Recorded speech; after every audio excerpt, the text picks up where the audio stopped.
காஷ்மீரில் நடைபெற்ற பயங்கரவாத தாக்குதலுக்கு சட்டப்பேரவையில் முதலமைச்சர் மு க ஸ்டாலின் கடும் கண்டனம் தெரிவித்துள்ளார். சட்டப்பேரவையில் உரையாற்றிய அவர், காஷ்மீரில் எத்தகைய மோசமான, கொடூரமான, பயங்கரமான சூழல் நிலவுகிறது என்பதற்கு இந்த தாக்குதல் ஒரு எடுத்துக்காட்டு என்று குறிப்பிட்டுள்ளார். இதில் பாதிக்கப்பட்ட தமிழர்களுக்கு உதவ உரிய நடவடிக்கை எடுத்திருப்பதாக முதலமைச்சர் தெரிவித்தார். எதிர்காலத்தில் நிகழாமல் தடுத்திட ஒன்றிய அரசு அனைத்து நடவடிக்கைகளையும் எடுத்திட வேண்டும் என்று இந்த அவையின் மூலமாக நான் கேட்டுக் கொள்கிறேன். அத்தகைய அனைத்து நடவடிக்கைகளும் எடுக்கிற நேரத்தில் தமிழ்நாடும் தமிழ்நாட்டு மக்களும் என்றைக்கும் துணை நிற்பார்கள் என்ற உறுதியை உங்கள் அனைவரின் சார்பில் தெரிவித்துக் கொள்கிறேன். பயங்கரவாத தீவிரவாத அமைப்புகள் எத்தகைய எண்ணம் கொண்டவையாக இருந்தாலும் ஒடுக்க வேண்டும் என்று முதலமைச்சர் மு க ஸ்டாலின் கூறியுள்ளார்.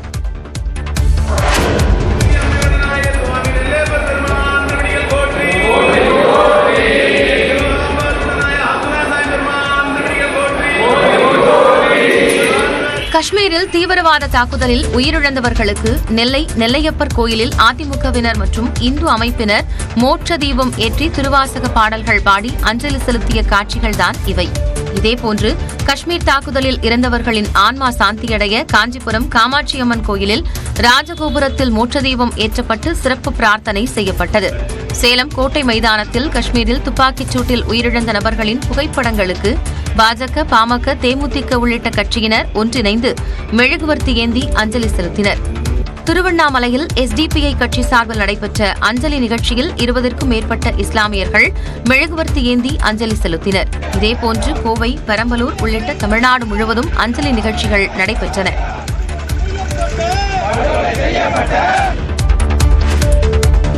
தமிழ்நாட்டில் கோடை விடுமுறைக்கு பிறகு வரும் ஜூன் 2ஆம் தேதி பள்ளிகள் திறக்கப்படும் என அறிவிக்கப்பட்டுள்ளது. அரசு மற்றும் அரசு உதவி பெறும் பள்ளிகளில் 6 முதல் 9ஆம் வகுப்பு மாணவர்களுக்கான இறுதித் தேர்வு வியாழக்கிழமையுடன் முடிவடைகிறது. இதனால் வரும் வெள்ளிக்கிழமை முதல் மாணவ மாணவிகளுக்கு கோடை விடுமுறை விடப்படுவதாக பள்ளிக் கல்வித்துறை இயக்குநர் அறிவித்துள்ளார். விடைத்தாள் திருத்தும் பணியை முடித்து தேர்வு முடிவை வெளியிட தேவையான நடவடிக்கைகள் மேற்கொள்வதற்காக ஆசிரியர்களுக்கான பள்ளி இறுதி வேலை நாள் வரும் 30ஆம் தேதி என்று அவர் தெரிவித்துள்ளார். கோடை விடுமுறை முடிந்து ஜூன் மாதம் 2ஆம் தேதி பள்ளிகள் திறக்கப்படும் என்றும் தமிழ்நாடு அரசு கூறியுள்ளது. இதனால் ஜூன் 2ஆம் தேதி பள்ளிகள் தொடங்குவதற்கு உரிய நடவடிக்கைகளை மேற்கொள்ள அனைத்து தலைமை ஆசிரியர்களுக்கும் அறிவுரை வழங்குமாறு முதன்மை கல்வி அலுவலர்களுக்கு பள்ளி கல்வி இயக்குநர் அறிவுறுத்தியுள்ளார்.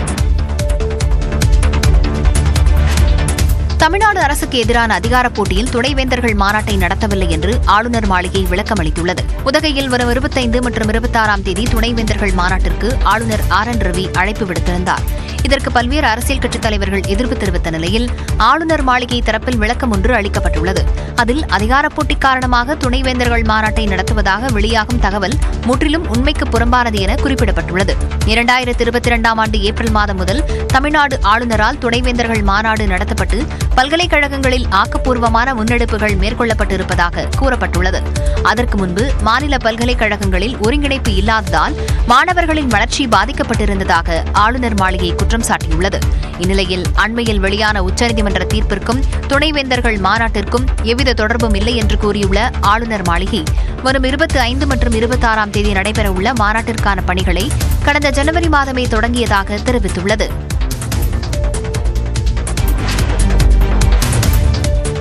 அதிமுக எம்எல்ஏக்கள் மற்றும் மூத்த தலைவர்களுக்கு சைவ அசைவ உணவுகளுடன் அக்கட்சியின் பொதுச் செயலாளர் எடப்பாடி பழனிசாமி விருந்தளித்தார். பாஜகவுடன் மீண்டும் கூட்டணி அமைத்து சட்டமன்ற தேர்தலை அதிமுக எதிர்கொள்ள உள்ளது. இந்நிலையில் சென்னை பசுமை வழிச்சாலையில் உள்ள தனது இல்லத்தில் எடப்பாடி பழனிசாமி இரவு விருந்து கொடுத்தார். இந்த விருந்தில் mutton biryani, chicken biryani, chicken 65, மீன் வறுவல், மட்டன் சுக்கா, முட்டை, இறால் தொக்கு ஆகிய 7 வகையான அசைவ உணவுகளும், இட்லி, இடியாப்பம், சப்பாத்தி, தோசை, சாதம், சாம்பார், ரசம், பொரியல், அவியல் என சைவ உணவுகளும் இடம்பெற்றிருந்தன. இந்த இரவு விருந்தில் அதிமுக அவைத்தலைவர் தமிழ்மகன் உசேன், மூத்த தலைவர்கள் பொன்னையன், தம்பிதுரை, நத்தம் விஸ்வநாதன், முன்னாள் சபாநாயகர் தனபால் உள்ளிட்டோர் பங்கேற்றனர். RB Udhayakumar, SP Velumani, Valarmathi, C Vijayabaskar உள்ளிட்ட முன்னாள் அமைச்சர்களும் முன்னாள் MPக்களும் பங்கேற்றனர். பூவை ஜெகன்மூர்த்தி உள்ளிட்ட கூட்டணி கட்சியினரும் விருந்திற்கு அழைக்கப்பட்டிருந்தனர். அவர்களுடன் அமர்ந்து அதிமுக பொதுச் செயலாளர் எடப்பாடி பழனிசாமியும் உணவருந்தினார்.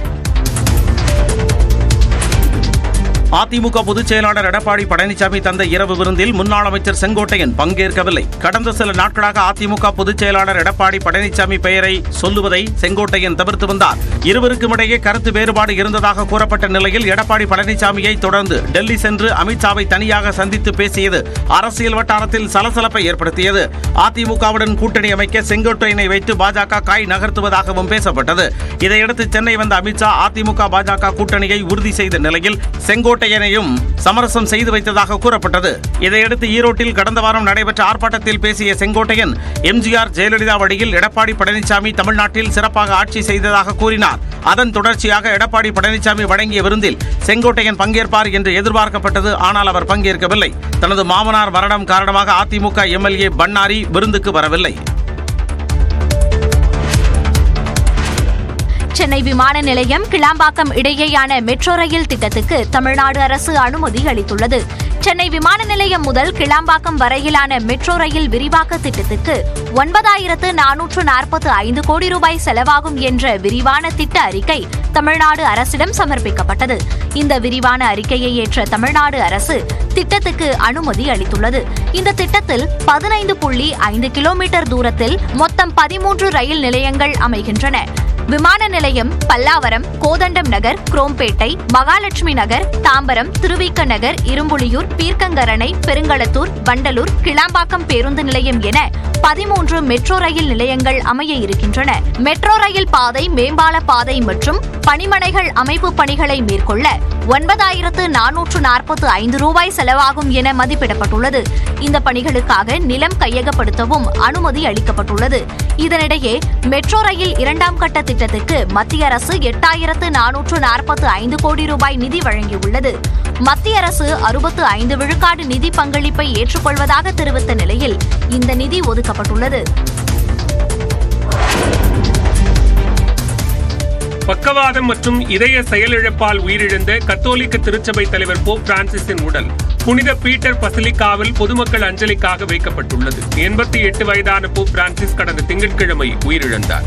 போப்பின் உடல் காசா சென்டா மார்டா பகுதியில் வைக்கப்பட்டிருந்தது. இந்நிலையில் போப் பிரான்சிஸின் உடல் வாட்டிகன் நகரில் உள்ள புனித பீட்டர் பசிலிக்காவில் பொதுமக்கள் அஞ்சலிக்காக எடுத்து வரப்பட்டது.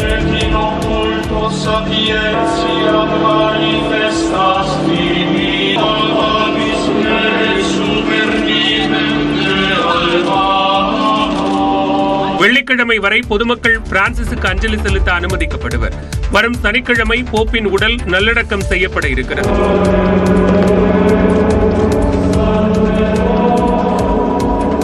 ஆயிரக்கணக்கான மக்கள் புனித போப் பிரான்சிஸின் உடலுக்கு கண்ணீர் மல்க அஞ்சலி செலுத்தி வருகின்றனர்.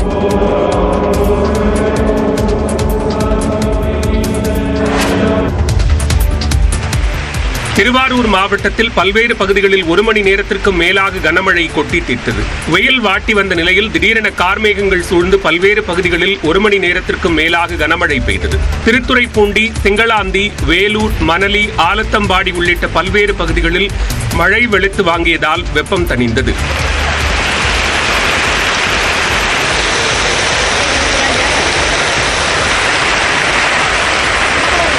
கோடை மழையால் திருவாரூர் மாவட்டத்தில் பருத்தி பயிரிட்டுள்ள விவசாயிகள் மகிழ்ச்சி அடைந்தனர். இதேபோன்று நாகை மாவட்டத்திற்குட்பட்ட கீழ்வேலூர் மற்றும் திருக்குவளை சுற்றுவட்டார பகுதிகளில் பரவலாக மழை பெய்தது.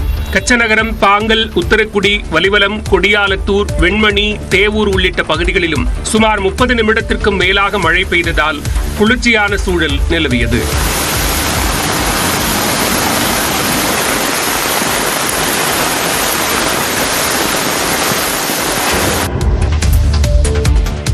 தமிழ்நாட்டின் 10 இடங்களில் வெயில் சதமடித்த நிலையில் பகல் நேரங்களில் மக்கள் வெளியே செல்ல முடியாமல் கடும் அவதிக்கு ஆளாகினர். தமிழ்நாட்டில் அதிகபட்சமாக வேலூரில் 104 டிகிரி ஃபாரன்ஹீட் வெப்பம் பதிவானது. கரூரில் 103 டிகிரி ஃபாரன்ஹீட்டும், ஈரோடு, திருச்சி, தஞ்சாவூரில் தலா 102 டிகிரி ஃபாரன்ஹீட்டும் வெப்பம் பதிவாகியுள்ளது. சேலம், திருப்பத்தூர், மதுரை, திருத்தணி, தர்மபுரியிலும் 100 டிகிரி ஃபாரன்ஹீட்டுக்கு மேல் வெப்பநிலை பதிவானதாக வானிலை ஆய்வு மையம் கூறியுள்ளது. இதனால் பகல் நேரத்தில் வெளியே வரவே முடியாத சூழல் இருந்ததாக பொதுமக்கள் தெரிவித்துள்ளனர். வெளியில ஒரு ஃப்ரீயா போக முடியல, வர முடியல. அதே பார்த்தா ரோடு வேற ஒரு பக்கம் டிராபிக் ஆகுதா, சுத்தமா முடியல. அந்த வெயில்ல போனா கேர் ஆயிருது. கத்திரி வெயில் கூட ஒன்றும் ஸ்டார்ட் ஆகல. கத்திரி வெயில் ஸ்டார்ட் ஆகிறதுக்கு முன்னாடி இவ்வளவு வெயில் இருக்குன்னா, கத்திரி வெயில் ஸ்டார்ட் ஆச்சுன்னா மக்கள் ரொம்ப அவசரப்படுவாங்க. இதனால டெய்லி வெளியே டிராவல் பண்ற எங்களுக்கு ரொம்பவே கஷ்டமா இருக்கு. இருக்கிற மரத்தெல்லாமும் வெட்டிட்டாங்க. அதனால இந்த மாதிரி மரம் இருக்கிற இடத்த தேடி வர வேண்டியதா இருக்கு. குடிக்க போனாலும் தண்ணி ரொம்ப சூடா இருக்குது. குடிக்கிற தண்ணியும் சூடா இருக்குது. வீட்டுக்குள்ள ஃபேன் போட்டு உட்காரவும் முடியல. ரொம்ப அனல் காத்து வீசுது. பொது இடங்களில் வெயிலின் தாக்கத்தை தணிக்கும் வகையிலான நடவடிக்கைகளை அரசு மேற்கொள்ள மக்கள் கோரிக்கை விடுத்துள்ளனர்.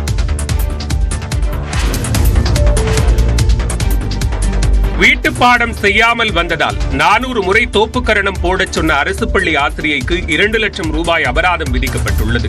சிவகங்கை மாவட்டத்தில் அரசு பள்ளியில் 7ஆம் வகுப்பு மாணவி ஒருவர் வீட்டுப்பாடம் செய்யாமல் பள்ளிக்கு வந்ததாக கூறப்படுகிறது. இதனால் அந்த மாணவியை 400 முறை தோப்புக்கரணம் போடச் சொல்லி ஆசிரியை சித்ரா தண்டனை கொடுத்ததாக சொல்லப்படுகிறது. இதனால் மாணவிக்கு உடல்நலம் பாதிக்கப்பட்டதாக கூறப்படும் நிலையில் ஆசிரியை சித்ரா மீது நடவடிக்கை எடுக்க கோரி மாணவியின் தாய் மனித உரிமை ஆணையத்தில் மனு தாக்கல் செய்தார். இந்த வழக்கை விசாரித்த மாநில மனித உரிமை ஆணையம் ஆசிரியை சித்ராவுக்கு 2 லட்சம் ரூபாய் அபராதம் விதித்து உத்தரவிட்டது. ஆசிரியை சித்ராவிடமிருந்து அபராதத்தை வசூலிக்கவும் அவர் மீது ஒழுங்கு நடவடிக்கை எடுக்கவும் அரசுக்கு மனித உரிமை ஆணைய உறுப்பினர் கண்ணதாசன் பரிந்துரைத்துள்ளார்.